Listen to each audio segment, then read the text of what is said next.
వెళ్ళిపోవాలనుకున్న స్తోత్రం చెప్పండి. లేరా పోనీ మా మనసు ఎక్కడే ఉందన్న స్తోత్రం చెప్పండి. తక్కువ ఎక్కడో ఉన్న స్తోత్రం చెప్పండి. హల్లెలూయా. మంచిది. ప్రియమైన దేవుని సంగమా, ప్రశస్తమైన సమయాన్ని మనం వచ్చాం. దేవుని మాటలు అవి అగ్ని వంటివి, బండలు బద్దలు కొట్టు చుత్తు వంటివి, శాఖలు అని సబ్బు వంటివి, మంచు కంటే చల్లనైనవి, ఏమండి హిమము కంటే తెల్లనైనవి. అవి మన ప్రాణానికి సేద తీర్చే మాటలు, మనల్ని బాగు చేసే మాటలు, ఏమండి అపవిత్రమైన మనల్ని పవిత్రంగా మార్చే మాటలు. ఆవేదనలో ఉన్నప్పుడు మన బాధను తీర్చి మనల్ని సంతోషపరిచే మాట. కనుక ఈ మాటలు ఈ భూలోకంలో ఉన్న వెండి బంగారాలు పెట్టి కొనుక్కున్న మనకు దొరకవు. మరి ఎలా దొరుకుతాయి? ఎలా దొరుకుతాయి ఈ మాటలు? దొరకవని సరిపెట్టుకుని ఉంటే సరిపోద్దా? దొరుకుతాయి. ఎలా దొరుకుతాయి అంటే నీ హృదయం అనే పదులమైన మనసు పెట్టి కొనుక్కుంటే దేవుని స్తోత్రం. హల్లెలూయా. ఈ దినము దేవుడు మనతో మాట్లాడుతున్న అంశం ఏంటంటే, పిల్లరా, దేవుని సంతోషం. చెప్పండి. దేవుని సంతోషం అంటే మానవులు సంతోషంగా ఉండడం కోసం దేవుణ్ణి నమ్ముతారు, విశ్వసిస్తారు, భక్తి చేస్తారు. అవునగా చెప్పండి. మాట్లాడేది మీరు సంతోషంగా ఉండాలని ప్రార్థన చేస్తారా చేయరా? మీరు బాధలోంచి బయటికి రావాలని ప్రార్థన చేస్తారా చేయరా? దేవుని మాటలు బట్టి ఆనందిస్తారా ఆనందించరా? అసలు మానవుల్ని దేవుడు ఎందుకు తయారు చేసాడో తెలుసా? వారిని బట్టి ఆయన ఆనందపోతుడు అవ్వాలని, ఆయన ఆనందోత్సవంలో సాగిపోవాలని మానవుల్ని నిర్మించిన ఆయన స్తుతిస్తుండగా ఆయన నిర్మించిన ప్రజలు, ఆయన కాపాడుతున్న ప్రజలు, ఆయన పోషిస్తున్న ప్రజలు, ఆయన సంరక్షిస్తున్న ప్రజలు ఆయన నామాన్ని మహిమపరుస్తుండగా, ఘనపరుస్తుండగా ఆయన ఆనందించాలనే ఉద్దేశంతో మనలో ఏ నీతి లేకపోయినా, ఏ పరిశుద్ధత లేకపోయినా ఇంకనూ కాపాడుతూనే ఉన్నాడు. ఈ ఆదివారం స్తుతించే స్తుతిని బట్టి దేవునికి మహిమ కలుగుగా. అప్పుడప్పుడు నువ్వు చేస్తున్న ప్రార్థన బట్టి ఇంకనూ కాపాడుతూనే అను దినము కూడా మన ఎడలైనకి ఏం కలుగుతుందంట? వాత్సల్యత కలుగుతుందంట. హల్లెలూయా. వాత్సల్యత ఏంటది? వాత్సల్యత అంటే ఏంటన్నా? వాత్సల్యత అంటే ఏంటి? ఒక మంచి ఆలోచన, ఒక మంచి ఉద్దేశం, ఒక మంచి కోరిక. అంటే ప్రతిదినము కూడా చెడ్డవారమైన మన పట్ల, మన క్రియలను బట్టి ఆయన బాధిస్తున్న మన పట్ల, నోటి మాటలు బట్టి ఆయన నామాన్ని అవమానపడుతున్న మన పట్ల అనుదినము కూడా మంచి ఉద్దేశం కలుగున్నాడు. కాబట్టి రాత్రి కొట్టుకున్న గుండె చప్పుడు పొద్దున కూడా మంచిగానే కొట్టుకుంటుంది. కాబట్టి లేచావు, ఇక్కడికి వచ్చావు. ఓకే, అది రైట్. అవునా కదా? చాలామంది రాత్రి పడుకున్న వాళ్ళు మన వార్తలు చూస్తే 9 గంటల వరకు బాగానే ఉన్నారండి, భోంచేస్తారు, పడుకున్నారు, ఉదయాన్నే లేవలేదు. ఏమైపోయాడు? ఆ గుండె ఆగిపోయింది, ఆ ఊపిరి ఆగిపోయింది, ఆ గాలి కాస్త వెళ్ళిపోయింది. ఎవరైనా తీసుకురాగలరా? వాళ్ళ పట్ల ఏం లేదు దేవుడికి. చెప్పండి. వాళ్ళ పట్ల ఏం లేదు. ఆయన గొప్ప వారికి తోడుగా లేదు. మీకు సంగతి తెలుసా? తెల్లవారుజాము చనిపోయిన వాళ్ళందరూ కూడా, తెల్లవారుతో చనిపోయిన వారందరూ కూడా వారు భక్తిహీనులు. చెప్పలు కూడా దేవుని మహిమపరచాలి. ఒక క్రైస్తవుడు అయ్యిండు కూడా తెల్లవారుజాము చనిపోతే, తెల్లవారుతో అతను మరణ వార్తని సమాజానికి వినిపిస్తే వాడు భక్తిహీనుడు. ఎలా మీరు చెప్పగలుగుతారంటే వాక్యాన్ని బట్టి చెప్పగలుగుతున్నాను. భక్తిహీనులంట ప్రతి ఉదయకాల సమయం నేను సంహరించదును. రాత్రి వరకు కనిపెట్టాను, 50 సంవత్సరాలు కనిపెట్టాను, 60 సంవత్సరాలు కనిపెట్టాను, 80 సంవత్సరాలు కనిపెట్టాను, 5 వాటిలో మార్పు రాలేదు. కాబట్టి మెనీ టేక్ కోర్సెస్ వాళ్ళు ఎక్కడ చూస్తారు, ముగించాను. ఎందుకంటే ఒకటే కారణం, వాడు భక్తిహీనుడు. భక్తుంది కానీ అందులో శక్తి లేదు. భక్తిహీనుడు అంటే అన్యుడు కాదు అర్థం, భక్తి లేనివాడని కాదు. భక్తి ఉంది కానీ ఆ భక్తిలో దేవుని శక్తి లేదు. వేషధారమైన భక్తి, ఒక పక్క ఇటు ఒక పక్క అటు.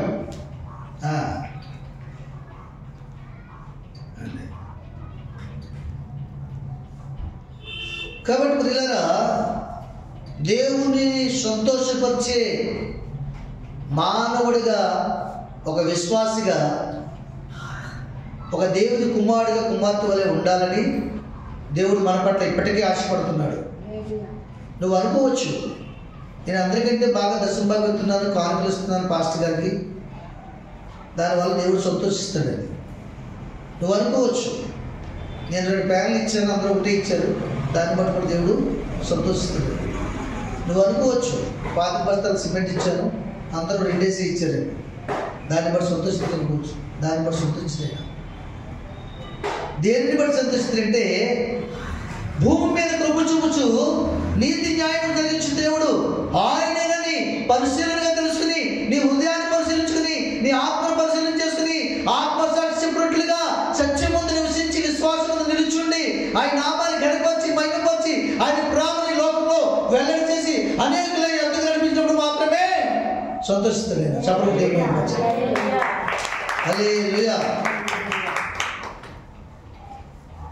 ఒక అబ్బాయి పాడాడండి మొన్న, అబ్బాయి అంత ఏజ్ ఉంటుంది, చాలామంది పెట్టారు వీడియో, ఎంత చక్కగా పాడాడంటే, వేలాది నదులంతా విస్తార తైలము నీకిచ్చిన చాలునా, గర్భఫలమైన నా జ్యేష్ఠ పుత్రుని నీకిచ్చిన చాలునా, ఏడాది దూడలనా వేలాది పొట్టేళ్ళనా, ఏడాది దూడలనా వేలాది పొట్టేళ్ళనా, నీవు చేసిన ఉపకారములకు నేనేమి చెల్లింతును. ఒక్క చరణమే పాడాడండి. ప్రపంచంలో ఆ చరణాన్ని, ఆ పాటని నూతనంగా పరిచయం చేసినటువంటి ఒక కొత్త ధనాన్ని చూపించి ఆయన స్వరంలో 18 ఏళ్ళు కూడా ఉండవు అబ్బాయికి, 16 ఏళ్ళు 15 ఏళ్ళు ఉంటాయేమో. ఎంత అద్భుతంగా పాడాడు. ఎన్నిసార్లు వినాలన్నా వినిపిస్తుంది. పాట పాడితే స్వరము లయము కొత్తదే. దేవునికి మహిమ కలుగుగా. భూమి మీద ఒక మామూలు మానవుడిని, ఒక దీన సేవకుడిని, చిన్న సేవకుడిని నేనే అంతగా ఆనందించి 200 మంది చేర్చేస్తాను. చప్పటి కొట్టండి. నేనే అంతమంది చేర్చేసి అంతగా ఆనందిస్తే ఆ 200 మంది ఇంకెంతమంది చేర్చేసుకుంటారు? 2000 మందికి చేర్చేసి ఉండొచ్చు. కనీసం మనిషి ఒక 10 మంది చెప్పిన అవునా చెప్పు. మరి 2000 మంది ఎంతమంది చేర్చేస్తుంటారు? ప్రపంచం అంతా కూడా ఈరోజు ఆ అబ్బాయి పాడిన చరణాన్ని బట్టి ఆనందించారు. ఇంతమందిని ఆనందింపజేసిన ఆ ఒక్కని బట్టి ప్రపంచం అంతటితో పాటు ప్రపంచాన్ని నిర్మించిన ఈ ప్రపంచంలో ప్రజలకు అధిపతి అయినటువంటి దేవాది దేవుడు కూడా, ఆ దేవదూతలు కూడా బహుగా సంతోషిస్తారా? నిన్ను బట్టి దేవుడు ఏ విషయంలో సంతోషపడతాడు ఒకసారి ఆలోచించి. ఎప్పుడు దేవుడి దగ్గర సంతోషం తీసుకుంటున్నావే? 30 సంవత్సరాలు విశ్వాసి, 20 సంవత్సరాలు విశ్వాసి, 15 సంవత్సరాలు విశ్వాసి, 10 సంవత్సరాలు విశ్వాసి, 50 సంవత్సరాలు విశ్వాసి. ఈ 50 సంవత్సరాలు కూడా నువ్వు సంతోషంగానే ఉన్నావు, ఆనందంగా ఉన్నావు, ఆయన ఇచ్చే ఆనందాన్ని పొందుకుంటున్నావు, సంతోషాన్ని పొందుకుంటున్నావు, ఈవులు పొందుకుంటున్నావు, కష్ట నష్టాలు తీర్చుకుంటున్నావు, అప్పులు తెచ్చుకుంటావు, సమస్యలు తెచ్చుకుంటున్నావు, గుడిచి నువ్వు రేకులు చెట్టు చేసావు, రేకులు చెట్టు బిల్డింగ్ చేసావు, బిల్డింగ్ వచ్చి 2 అంతస్తులు చేసావు. కాబట్టి కాటన్ చీరేమో టెలికాటన్ అయింది, టెలికాటన్ వర్క్సీర్ అయింది, వర్క్సీర్ పట్టుసీర అయింది, పట్టుసీర జరీసీర అయిపోయింది. దేవుని స్తోత్రం. ఇన్ని మేలు అనుభవించినటువంటి నీవు ఒక్క విషయమైన దేవుణ్ణి సంతోషపరిచేవా లేదు ఒకసారి ఆలోచించి. ఎస్పెషల్లీ అంటే నీ పట్టు చీరలు ఇవ్వాలని,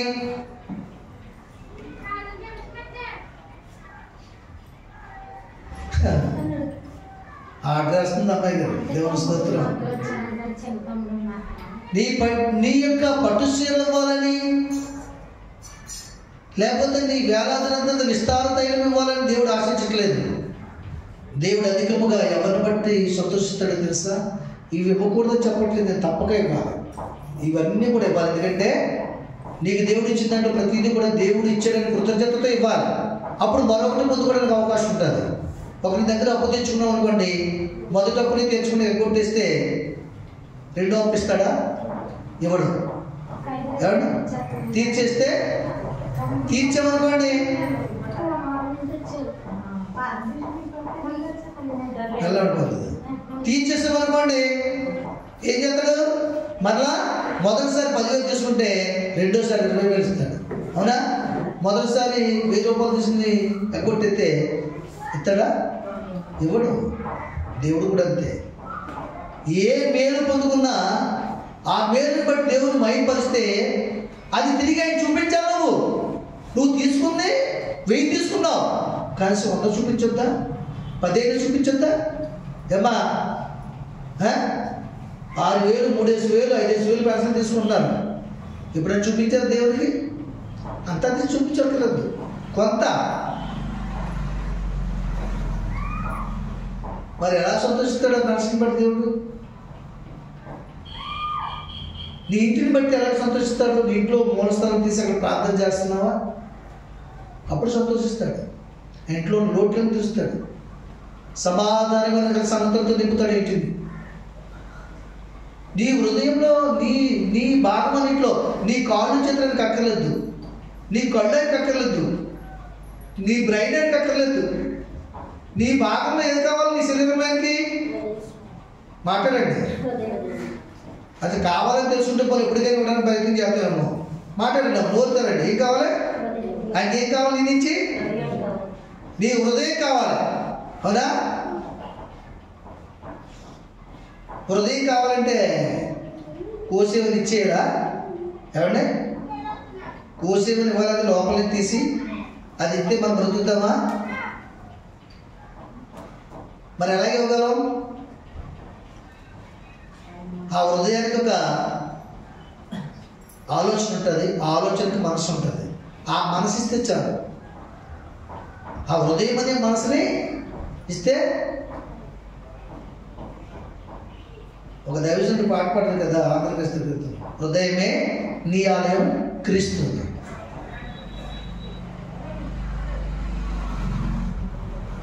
వీటన్నిటిని బట్టి నువ్వు ఇవ్వకపోయిన దేవుడు ఆయన బాధపడ్డు, ఇచ్చినా సంతోషించడు.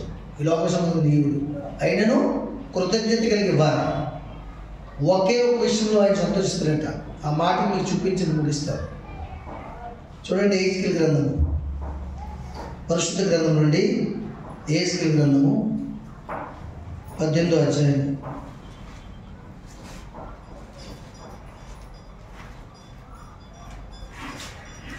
23వ వచనం చదువు.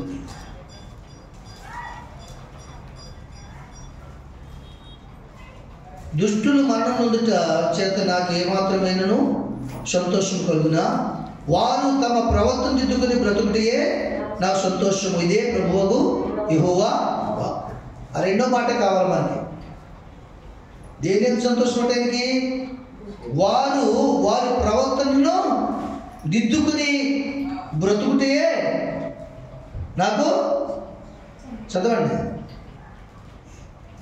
దుష్టులు మరణం నొందుట చేత నాకు ఏమాత్రమైన సంతోషం కలిగినా, వారు తమ ప్రవర్తన దిద్దుకుని బ్రతుకుటే నాకు సంతోషం. ఇదే ప్రభువుకు యెహోవా వాక్కు. దేవునికి మహిమ కలుగును కాబట్టి దేవునికి సంతోషం కలగజేయాలంటే, ఆనందాన్ని కలగజేయాలంటే మనం ఏం చేయాలి? నీ వేలాదినంత విస్తారతలు నీకున్నా నువ్వు అని తెలిసేయండి. ఏమండి, నీ గర్భఫలం కూడా నేను అడగట్లేదు, నీకోసం ఇచ్చాడైనా నువ్వు ఆనందించడానికి. కానీ ఆ గర్భఫలాన్ని ఆయన ఎదుగు తీసుకొని చూపించాలి నువ్వు. అదే సంతోషం. వాడి దుష్టుని ఏడుబడి చేసి దుష్టుని చేత పట్టుబడి నరకానికి పోతే దాని లెక్క నువ్వు అప్పచెప్పాలి. నీ గర్భంలో నీకు బాధ్యతకి ఇచ్చాడు, నీ సొత్తుకి ఇచ్చాడు ఆయన. అది ఎవరి సొత్తు అసలు? ఆయన సొత్తు. నువ్వు అడిగావు, నీకు ఇచ్చాడు. దాన్ని కాపాడుకోవాలొద్దా? ఏమ్మా, కాపాడుకోవాలొద్దా? అడుగుతాడు అడగడా? అడుగుతాడు, లెక్క అడుగుతాడు ఆయన. దుష్టుడు మరణం నాకు ఏమాత్రం సంతోషమా? వాడి మరణాన్ని బట్టి నాకు సంతోషం కలుగునా? లేదు లేదు. వాడి ప్రవర్తన దిద్దుకుని బ్రతుకుతే నాకు సంతోషం. ఇది యెహోవా వాక్కు. ఇది ఎవరి వాక్కు? నీతో మాట్లాడుతుంది. ఉన్నవాడైన వాడు, సమస్తను కలిగజేసిన వాడు, సర్వసృష్టికర్తైన దేవాది దేవుని వాక్కు ఇది. అది నీ మాట నా మాట కాదు. ఇంకొక సంగతిలో మీరు గుర్తిరగాలి. ఇక్కడ కూర్చున్న వారు ఎవరు కూడా నేను పిలిస్తే రాలేదు, దేవుడు పిలిస్తే రాలేదు. మిమ్మల్ని దేవుడు పిలిచాడు. పిలిచాడా లేదా? సువార్త ప్రకటించే బాధ్యత మన మీద ఉంది. కనుక ఒకసారి పిలిస్తే వేసుకోగలు వచ్చారు, కానీ మళ్ళీ లోకంలోకి వెళ్ళిపోయారు. అవును కదా? ఇప్పుడు ఎవరు పిలిచారు? ఆయన్ని చెప్పలు కొట్టండి ఒకసారి. ఎవరు పిలిచారు? దేవుడే పిలిచాడు. మరి ఆయన ఎవరు పిలిచాడు? ఆయన ఎవరిని పిలిచాడు చెప్పండి? ఆయన ఒకరిని పిలిచాడు. ఆయన మీకు తెలియదు సంగతి. మీరు ఇంకా పిల్లలేదు. పోతే పోనీ పోరా, నరకమే ఉందరా, మాకేమీ బాధ లేదు అంటున్నారు మీరు. ఆయన ఎవరిని పిలిచాడు? ఆయన భార్యని పిలిచాడు. చెప్పలు కొట్టండి. శుభలక్ష్మే. ఇక నువ్వు శుభలక్ష్మి కొట్టడానికి దిగలేదు. జీవితకాలం కూడా నాతో ప్రయాణం చేసావు, కష్ట నష్టాలు అనుభవించావు. ఇది నేను ఏ విషయంలో సంతోషపెట్టలేకపోయినా కానీ ఇప్పుడు నిన్ను నన్ను సంతోషపెట్టి ఒక ఆయన దగ్గరికి వెళ్దాం. వస్తావా? పుండుందని బాధపడుతున్నామేమో, దాని గురించి బాధపడదు. పుండున్నవాడు చనిపోతాడు, పుండు లేనివాడు చనిపోతాడు. దేవుడు పిలిస్తే ఈ దేహాన్ని విడిచిపెట్టి వెళ్ళిపోతాడు. కానీ పాపం అనే పుండు మనలో ఉండకూడదమ్మా. ఇప్పుడు ఈ వయసులో ఆవిడ ఏం సంతోషపరచగలను? నా వయసులో నేను ఏం సంతోషపరచగలను? వాదోపవాదంలో సమస్యలు తాలూకా పరిస్థితులు తప్ప ఇంకేం ఉండవు. ఎవడే మనమందరం సంతోషపరిచేది, మనందరం సంతోషపరిచేది ఆయన. కనుక మనం ఆయన సంతోషపరచబోతుంది. ఆయన ఇచ్చాడు. నా భర్త మార్గమే నా దేవుని మార్గం, నా భర్త దేవుని మార్గమే నా మార్గం అని తీర్మానం తీసుకుని ప్రయాణం చేస్తాను. నువ్వేం చెప్పగలుగుతున్నావు నీ భర్తకి? ఎన్నాళ్ళు విడిచిపెడతావు? బయట ఎన్నాళ్ళు విడిచిపెడతావు? చెప్పండి ఒకసారి. నీ పిల్లలు ఎన్నాళ్ళు విడిచిపెడతావు? నీ బిడ్డలను బట్టి నువ్వు సంతోషించము. నువ్వు కూడా సంతోషించట్లేదు, నువ్వు కూడా సంతోషించట్లేదు.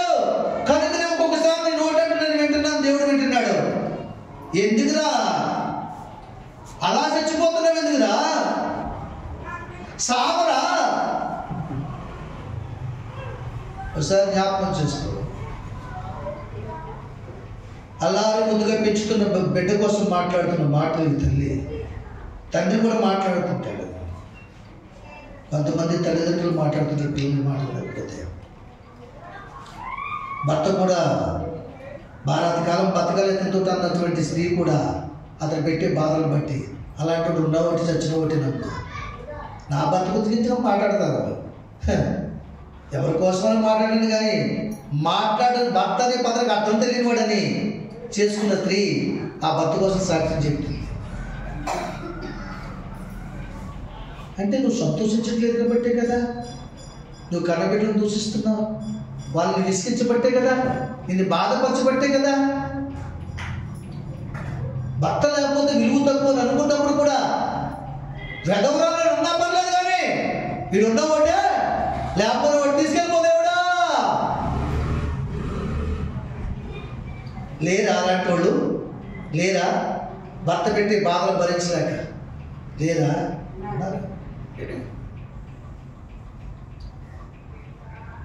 అంటే ఆ భర్త అంటే మనకు సంతోషం లేదు కదా కదా.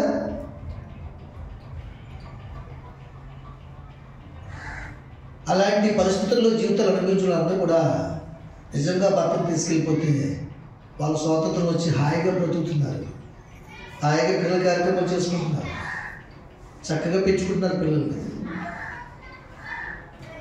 తీసుకొస్తాడు ఎందుకు? సగం తినేస్తాడు, సగం ఎత్తాడు. ఆ సగం వండుకుని తింటుంటే వీళ్ళు తినకుండా చేసి తాగేసి ఒకళ్ళు కొడితే అందరూ అన్నం మానేసి పడుకుంటారు కదా.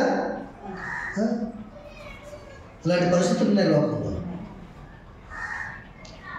నీ ప్రవర్తన దిద్దుకుంటేనే సంతోషం దేవుడికి. నువ్వు 2 ఫ్యాన్లు ఇచ్చినా, 2000 కానుక ఇచ్చినా, ఓ ఇటకలోడే ఇచ్చినా, ఓ ఇసుక ఇచ్చినా అక్కర్లేదానికి. ఆయన తెలుసు, ఆయన ఎలా నప్పించుకోవాలి. ఆయన కావాల్సింది ఏంటి? నీ ప్రవర్తన దిద్దుకుని బ్రతుకు. ఎన్నాళ్ళు బతుకుతో వేసదారి వాళ్ళే, ఎన్నాళ్ళు బతుకుతో దేవునికి విరోధంగా చెప్పండి. నీ భర్త ఏడను విసుగు చెందితే, నీ కన్న బిడ్డల పక్షంగా విసుగు చెందితే, వాళ్ళు చావుని నువ్వు కోరుకుంటే, బాలాంతకాలం భర్తతోనే బ్రతకాలి, నాకంటే ముందు ఆయన కంటే ముందు నేనే వెళ్ళిపోవాలి తప్ప ఆయన నాకంటే ముందు చనిపోవడానికి వీళ్ళదని మంచి కోరికలు ఉన్నటువంటి భార్య నువ్వు అతను సాగు కోరుకుంటున్నావంటే, అతను విసిగించని బట్టే, అతన్ని బాధ పెట్టని బట్టే ఆ కుమారుడికి సంతోషంగా ఉంది, లేకుండా చేస్తాను కాబట్టి ఇలా విసిచిందా మాట్లాడు. మరి దేవునికి అటువంటి ఆలోచన కలగజేస్తున్నాము ఒకసారి మనం కదా. దేవుడు కూడా, ఆయన కూడా మనలాంటి మనసే కదా కదా. మరి ఆయనకి మనలాంటి ఆలోచన ఉంటుంది కదా. నీ ప్రవర్తన మార్చుకుంటూ విసిగిస్తున్నావేమో, శేషుని మీద మర్చిపోయి జీవిస్తున్నావేమో. ఆయన ఆరాధన సమయం దొంగిలిస్తున్నావు, దశమ భాగాన్ని దొంగిలిస్తున్నావు, ప్రతిష్టాపన దొంగిలిస్తున్నావు. ఆఖరి నీకు ఇచ్చిన బిడ్డలు కూడా ఆయన దగ్గర తెచ్చి చూపించలేకపోతున్నావు, నీ భర్తను చూపించలేకపోతున్నావు. ప్రమాణం చేసి పెళ్లి చేసుకుంటావు, కానీ ఇక్కడ మాత్రం కనబడవు. దేవుడు ఇచ్చాడు భర్తని, బిడ్డలు ఇచ్చాడు దేవుడు, గృహాన్ని ఇచ్చాడు దేవుడు, బట్టలు ఇచ్చాడు దేవుడు, తిండి ఇచ్చాడు దేవుడు, ఆరోగ్యం ఇస్తున్నాడు దేవుడు. ఎంతమంది తిన్నారు ఆరోగ్యం ఉన్నారు చూడండి.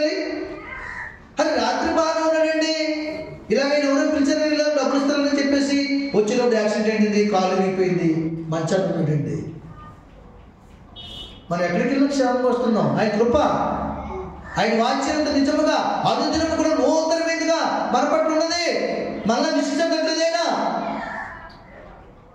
2024 కాకపోతే 25లో 25 మారుతుని నుంచి చూస్తున్నాడు. మారే మనసు కలిగి ఉండాలి కదా మనం. ఎన్నాళ్ళు నీవు యేసయ్యను, ఎందాక నీవు ఆ ప్రేమను ఎరుగనందువా ఓ సోదరా,